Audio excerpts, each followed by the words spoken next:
আপনাকে আজিম করে দাফন করছে, চিন্তা করছে মায়ের পেট থেকে ঘুষ দিতে দিতে আজিমপুর কবরস্থান পর্যন্ত আপনি ঘুষই দিলেন।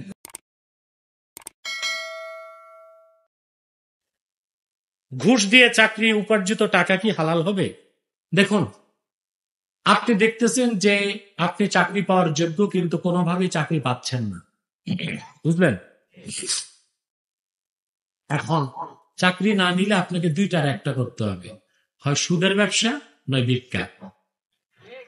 তখন বাধ্য হয়ে ঘৃণার সাথে কিছু যদি দিতে হয় আপনি দিবেন, ঘৃণার সাথে। কিসের সাথে? ঘৃণার সাথে। তারপরে আপনি আল্লাহর কাছে খালেস ভাবে তওবা করে নিবেন। যে অবৈধ টাকাটা দিলেন ওইটা কিন্তু আপনার রিজিকে আসে নাই, আপনি কোনো ব্যক্তিকে দিয়েছেন। বাকি তারপর সারা জীবন আপনি নিজে যদি ঘুষ না খান, আশা করা যায় আপনার টাকাটা হারাম থেকে মুক্ত থাকবে এবং আল্লাহ হয়তো আপনাকে মাফ করবে। বাকি এটা ফাতাওয়া। তাকওয়া হচ্ছে কোনোভাবেই ঘুষ টুস কিছু না দেওয়া, প্রয়োজনে আপনি চাকরি নিবেন না। একটা ফাতাওয়া আর একটা।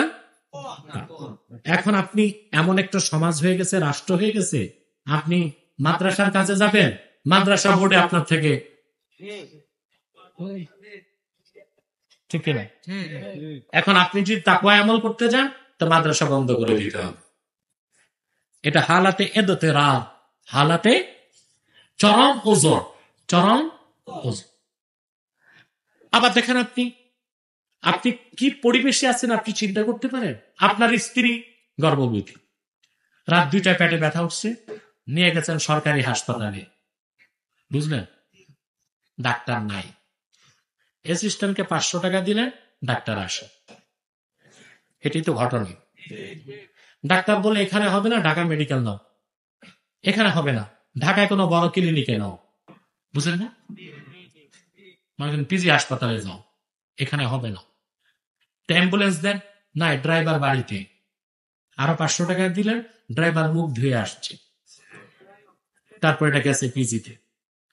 এখন আপনি ইমার্জেন্সিতে নিচ্ছেন, ডাক্তাররা সারা শব্দ করে না, ওখানে আবার দালাল থাকে, ওকে 1000 টাকা মুঠে দিলেন, সব ডাক্তার নার্স আসছে, কি বুঝলেন?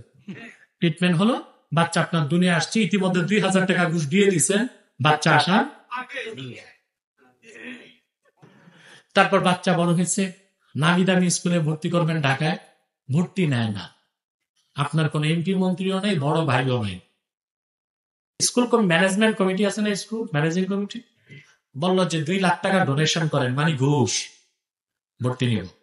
আপনি 2 লাখ টাকা দিলেন, ছেলেটা ভর্তি হলো, পড়াশোনা করে মাস্টার্স করলো, বিসিএস ক্যাডার, চাকরি নেই।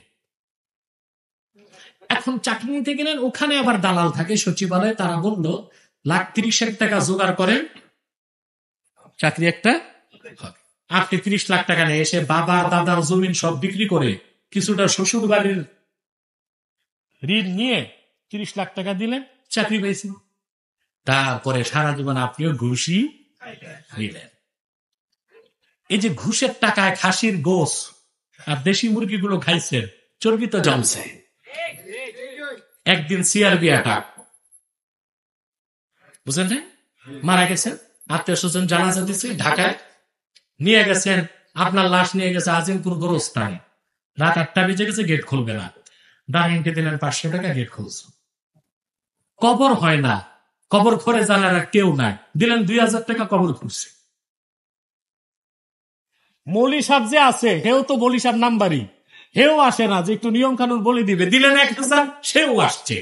তারপর আপনাকে আজিম করে দাফন করছে, চিন্তা করছে মায়ের পেট থেকে ঘুষ দিতে দিতে আজিমপুর কবরস্থান পর্যন্ত আপনি ঘুষই দিলেন।